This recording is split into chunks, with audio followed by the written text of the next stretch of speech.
Chapter 8 कर रहे हैं, composition and structure of atmosphere. तो इसमें एक पॉइंट है कि air is an integral part of earth mass, ठीक है, and 99% of total mass of the atmosphere is confined to the height of 32 kilometre. देखो, एटमॉस्फेयर वैसे तो पूरा का पूरा एक्सोस्फेयर तक है, लेकिन जो इसका मास है 99% एटमॉस्फेयर का मास, जहाँ पे इसकी एटमॉस्फेयर की ज़्यादा डेंसिटी है, तो वो है 32 किलोमीटर तक। एयर के अंदर, एयर जो है वो कलरलेस है, ठीक है, एयर जो है वो कलरलेस है, ऑर्डरलेस है, और ये तभी महसूस होती है जब ये ब्लो होती है एज अ विंड। एटमॉस्फेयर के अंदर क्या होता है? Gases, water vapour and dust particle, ठीक है। अब ऑक्सीजन जो है वो रहता है 120 किलोमीटर तक, और कार्बन डाइऑक्साइड रहता है 90 किलोमीटर तक। ऑक्सीजन रहता है 120 किलोमीटर तक, कार्बन डाइऑक्साइड रहता है 90 किलोमीटर तक। जैसे सबसे ज़्यादा गैसेस की हम बात करते हैं, यहाँ पे एक टेबल होता था पुरानी एनसीईआरटी में, अभी नहीं है। Nitrogen, oxygen, argon, CO2, neon, helium, krypton, xenon, hydrogen, ठीक है। Nitrogen, oxygen, argon. नाइट्रोजन होता है हमारा 78%, ऑक्सीजन होता है 21%, आर्गन होता है 0.93%, CO2 होता है 0.036, और हाइड्रोजन होता है हमारा 0.00005%, मतलब सबसे कम हाइड्रोजन होता है। तो nitrogen, oxygen, argon, CO2, neon, helium, krypton, xenon, hydrogen. Nitrogen, oxygen, argon, CO2, neon, helium, krypton, xenon, hydrogen. Carbon dioxide gas जो है वो मटीरियोलॉजिकली बहुत ही इंपॉर्टेंट गैस है। ये हमें वेदर फिनोमेना बताती है कि हाँ, गर्मी होने वाली है, सर्दी होने वाली है, क्या होने वाला है। तो वेदर फोरकास्टिंग में बड़ी मदद करती है कार्बन डाइऑक्साइड। तो मटीरियोलॉजिकली बहुत ही इंपॉर्टेंट गैस है। It is transparent to the incoming solar radiation, मतलब जो इनकमिंग जो सोलर रेडिएशन आती है उसके लिए तो ये बहुत ट्रांसपेरेंट है, but opaque to the outgoing terrestrial radiation जाने नहीं देती है, ले लेती है बट जाने नहीं देती है। Opaque to the outgoing, transparent तो है इनकमिंग सोलर रेडिएशन के लिए, but opaque to the outgoing terrestrial radiation. It absorb a part of terrestrial radiation and reflect back some part of it toward the earth surface. Terrestrial radiation को ये absorb कर लेती है और फिर कुछ पार्ट को अर्थ की तरफ ही ये रिफ्लेक्ट बैक कर देती है।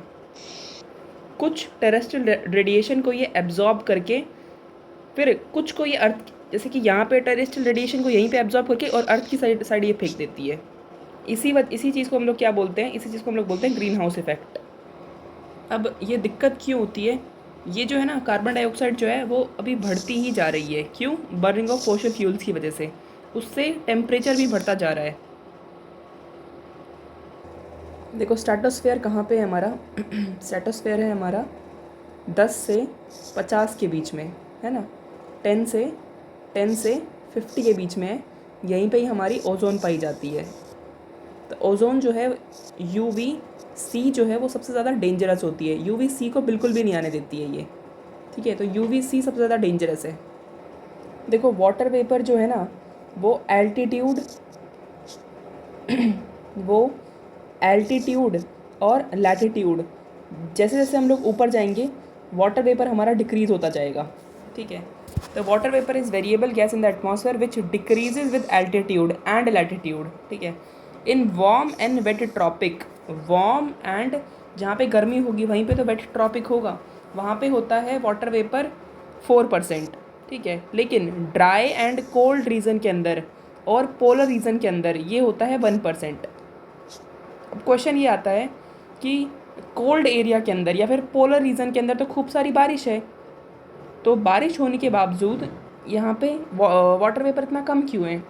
इसलिए कम है क्योंकि पोल पे क्या होता है कि जो बर्फ़ है ना, वो बर्फ़ ही रह जाती है, वो पानी में कन्वर्ट नहीं हो पाती। क्यों? क्योंकि वहाँ पे लेस इंसोलेशन है, इस वजह से। तो इसलिए वहाँ पे वाटर वेपर कम होता है, वहाँ पे आइस ही रह जाती है। तो water vapour also decreases from equator towards the pole. वही मैंने बताया, पोल की तरफ जो है ये होता है कम। तो ये एल्टीट्यूड और लैटिट्यूड दोनों जैसे जैसे बढ़ेगा तो वाटर वेपर हमारा डिक्रीज़ हो जाएगा। ये भी वही CO2 की तरह काम करता है। ये इंसोलेशन से कुछ पार्ट को एब्जॉर्ब कर लेता है और फिर अर्थ की रेडिएटेड हीट को प्रिजर्व करके रखता है, ठीक है ना। जैसे कि ये वाटर वेपर है, इसने क्या किया, कुछ पार्ट को ये एब्जॉर्ब करके रख लेगा अपने पास, फिर उसी से जो हमारी अर्थ की हीट है वो प्रिजर्व रहती है, ठीक है। तो ये it act like a blanket allowing the earth neither to become too cold and too hot, ठीक है। और ये जो है ये stability and instability in the air को भी कंट्रीब्यूट करता है वाटर वेपर। अब स्टेबिलिटी एंड इंस्टेबिलिटी कैसे, जैसे कि लो प्रेशर बना हुआ है तो वाटर वेपर ही तो ऊपर उड़ती हैं, ठीक है। तो ये ऊपर उड़ेंगे तो यहाँ पे हाई प्रेशर बेल्ट जगह घेरेंगी, तो यहाँ पे इंस्टेबिलिटी आ जाएगी, अदरवाइज स्टेबिलिटी रहती है, ठीक है। तो वाटर वेपर ही ऊपर नीचे जाती रहती है ना, इसलिए वाटर वेपर, क्योंकि वाटर वेपर क्या है, एयर के अंदर प्रेजेंट होती है, एटमॉस्फेयर का पार्ट है, तो इसलिए ये स्टेबिलिटी एंड इंस्टेबिलिटी को भी क्रिएट करती है। डस्ट पार्टिकल की हम बात करते हैं, तो डस्ट पार्टिकल के अंदर क्या क्या है, इसमें हमारा देखो, ये जो है हमारे, पहली बात तो ये हमारे सेमी सॉलिड पार्टिकल होते हैं, ठीक है। इसमें कहाँ से आते हैं ये, सी सॉल्ट से, सॉइल से, स्मोक सूट से, ash, pollen, dust, disintegrated particles of meteors, इन सभी जगह से आते हैं ये, सी सॉल्ट से, सॉइल से, स्मोक शूट से, ash, pollen, dust, disintegrated particles of meteors, यहाँ से आते हैं ये, ठीक है। ये जो होते हैं ना, ये लोअर लेयर ऑफ एटमॉस्फेयर में होते हैं। ऐसा क्यों, क्योंकि डस्ट पार्टिकल जो है वो हैवी होते हैं, तो हैवी चीज़ ज़्यादा ऊपर तक उड़ नहीं सकती है, ठीक है। लेकिन इनको कौन उड़ाता है, तो इनको उड़ाता है कन्वेक्शनल एयर करंट्स, ठीक है। कौन उड़ा के लेके चलता है इनको, कन्वेक्शनल एयर करंट जो है इनको उड़ा के लेके जाता है, ठीक है। अब देखो एक और पॉइंट ये आता है कि इनका जो हायर कंसंट्रेशन जो है इनका, वो सब ट्रॉपिकल एंड टेम्परेट रीजन में पाया जाता है, ठीक है। अब ये कैसे हो गया, यहाँ पे तो कह रहे हैं कि भैया लोअर लेयर ऑफ एटमॉस्फेयर के अंदर है, और यहाँ ये कह रहे हैं कि सब ट्रॉपिकल एंड टेम्परेट रीजन के अंदर है। देखो होता क्या है, ये इक्वेटर पे क्या होता है, बारिश ज़्यादा होती है, तो हमने देखा हुआ है जब रेन होती है तो उस टाइम पे डस्ट, धूल नहीं उड़ती है, धूल सारी सारी शांत हो जाती है ना, क्योंकि बारिश जो है वो धूल को ऊपर नहीं उठने देती है। लेकिन जो हमारा ये जो सब ट्रॉपिकल वाला एरिया है, टेम्परेट रीजन है, यहाँ पे ड्राई विंड होती है, ठीक है। वार्म विंड नहीं होती, ड्राई विंड होती है, तो ड्राई विंड की वजह से ये झूलता रहता है, ठीक है। तो इक्वेटर एंड पोलर रीजन के ऊपर इतना नहीं है, हायर कंसंट्रेशन हमें मिलेगा सब ट्रॉपिकल एंड टेम्परेट रीजन के अंदर, ठीक है। Dust and salt particle act as a hygroscopic nuclei around which water vapour condenses to form cloud. ये जैसे कि मान लेते हैं ये हमारा डस्ट पार्टिकल है ना, इसके ऊपर क्या होगा, वाटर वेपर जो है ना इस तरीके से जमा होगी और कंडेंस हो जाएगी। कंडेंस का मतलब क्या होती है, पानी का गैस में बन जाना, कंडेंस हो जाना, ठीक है। तो वो क्लाउड बना लेगी फिर इस तरीके से। अब देखो पोलर रीजन में क्यों नहीं है ये, क्योंकि पोलर रीजन में इतना ठंडा है कि जो डस्ट पार्टिकल है ना उसके ऊपर बर्फ़ जम जाएगी, तो डस्ट पार्टिकल दिखाई नहीं देंगे, बर्फ़ ही बर्फ़ दिखाई देगी। इसलिए एटमॉस्फेयर के अंदर डिफरेंट लेयर्स हैं with varying density and temperature. Density जो है वो हाईएस्ट होगी कहाँ पे, नियर द सरफेस ऑफ अर्थ।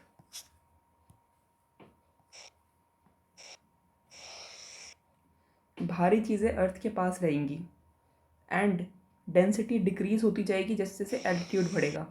तो अर्थ के पास भारी चीज़ें हैं, फिर धीरे धीरे डेंसिटी डिक्रीज होगी। 5 लेयर्स हैं इसमें। ट्रोपोस्फेयर जो है वो लोवेस्ट लेयर है, इसकी एवरेज हाइट जो होती है 13 किलोमीटर होती है, एंड एवरेज हाइट जो है इसकी 13 किलोमीटर है, और 8 kilometre near poles and 18 kilometre near equator.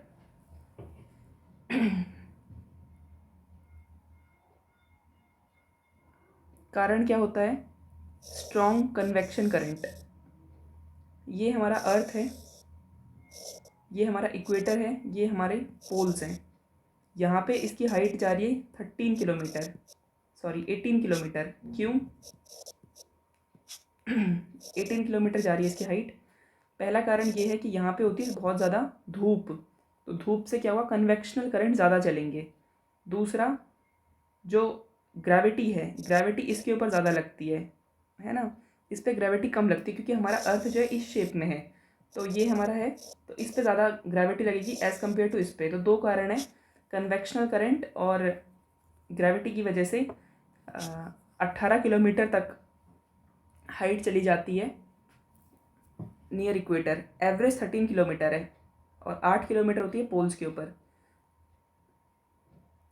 इस लेयर के अंदर बहुत ज़्यादा डस्ट पार्टिकल होते हैं, वाटर वेपर होते हैं, सारे के सारे जो क्लाइमेट एंड वेदर चेंजेस हैं वो इसी प्लेस में होते हैं, ट्रोपोस्फेयर के अंदर। इसी वजह से यहाँ पे हम लोग एरोप्लेन वगैरह नहीं चलाते, क्योंकि यहाँ पे ज़्यादा जितने भी क्लाइमेट एंड वेदर फिनोमिना यहीं पे होते हैं। यहाँ पे जो टेम्परेचर है वो डिक्रीज़ होता है 1 degree for every 165 metre. 165 metre पे 1 डिग्री टेम्परेचर डिक्रीज़ होता रहता है, और ये मोस्ट इम्पॉर्टेंट जोन है बायोलॉजिकल एक्टिविटी के लिए। अब एक ट्रांजिशन जोन होता है, उसको हम लोग बोलते हैं ट्रोपोपोज। वो स्ट्रेटोस्फेयर एंड ट्रोपोस्फेयर के बीच में होता है। इसमें क्या है कि इसमें ये कह रहे हैं कि जो टेम्परेचर है ट्रोपोपोज में वो इक्वेटर पे हो जाता है -80। इक्वेटर पे कितना हो जाता है, -80, एंड पोल्स में रहता है -45। अब मैंने क्या बताया था कि ये हमारा इक्वेटर है ना, तो अगर इसमें यहाँ पे हाइट जा रही है 18 किलोमीटर, यानी ये 18 किलोमीटर ऊंचाई पे जा रहा है, 18 किलोमीटर इसकी हाइट है। जितना ऊंचा जाएगा उतना टेम्परेचर इसका डाउन जाता जाएगा। भाई जितनी हाइट है, जितना ज़्यादा, जैसे जैसे हम ऊपर जाएंगे तो हमारा टेम्परेचर उतना ही कम होता है। तो इक्वेटर के ऊपर ये 18 किलोमीटर तक ऊपर जाएगा तो इसका टेम्परेचर 80 किलोमीटर -80 डिग्री सेल्सियस हो जाएगा। जबकि पोल्स के ऊपर ये 8 किलोमीटर ही जाता है तो इसका कम रहेगा। भाई ज़्यादा ऊंचा जा नहीं पा रहा है ना, इसलिए इट इज़ कॉल्ड ट्रोपोपोज। तो हमने देखा कि 18 किलोमीटर तक होता है, और एवरेज हम लोग लेके चलते हैं 13 किलोमीटर तक हमारा ट्रोपोस्फेयर होता है। स्ट्रेटोस्फेयर जो है हमारा, वो हमारा 50 किलोमीटर तक पाया जाता है। अब वहाँ पे क्या होता है कि वहाँ पे ओजोन लेयर प्रेजेंट होती है, ओजोन लेयर प्रेजेंट होती है। तो इस वजह से वहाँ का जो टेम्परेचर है वो जैसे जैसे हाइट बढ़ती है, ओजोन लेयर सोलर इंसोलेशन को पकड़ के रखती है, जैसे जैसे हाइट बढ़ेगी हमारा टेम्परेचर बढ़ता है। मीजोस्फेयर में क्या होता है, ये होती है 80 किलोमीटर तक। इसमें फिर से टेम्परेचर जो है वो डिक्रीज़ होने लग जाता है। क्यों? With increase in altitude. और इसमें टेम्परेचर सबसे कम टेम्परेचर इसमें हो जाता है -100 डिग्री सेल्सियस तक। उसमें तो फिर भी -80 ही हो रहा था, इसमें -100 डिग्री सेल्सियस तक चला जाता है एट हाइट ऑफ 80 किलोमीटर। अब जो मीनोपोज वाला जो लेयर है ना, मीनोपोज किसके बीच में आएगा, थर्मोस्फेयर और मीजोस्फेयर के बीच में पड़ता है मीनोपोज। उस लेयर में पड़ती है हमारी आयनोस्फेयर। तो थर्मोस्फेयर और मीजोस्फेयर के बीच में हमारा पड़ता है आयनोस्फेयर, है ना। मीनोपोज के, ये मीनोपोज है, मीनोपोज के ऊपर हमारा होता है आयनोस्फेयर, इसके ऊपर है फिर हमारा थर्मोस्फेयर, इसमें हमारे आयन्स होते हैं, इसको हम लोग आयनोस्फेयर कहते हैं। Radio wave transmitted from the earth are reflected back to the earth by this layer. यहाँ पे जो रेडियो वेव्स होती हैं यहीं से ही फिर हमारी अर्थ पे रिफ्लेक्ट बैक होती रहती है। यहाँ पे टेम्परेचर जो है दोबारा से, यहाँ पे टेम्परेचर जो है स्टार्ट इंक्रीजिंग विद हाइट। हमने क्या देखा ट्रोपोस्फेयर में, हमने क्या देखा, जैसे जैसे हाइट बढ़ रही है टेम्परेचर डिक्रीज हो रहा है। स्ट्रेटोस्फेयर में हमने देखा हाइट बढ़ रही है टेम्परेचर भी इंक्रीज हो रहा है। मीजोस्फेयर में हमने क्या देखा, हाइट बढ़ रही है टेम्परेचर डिक्रीज हो रहा है।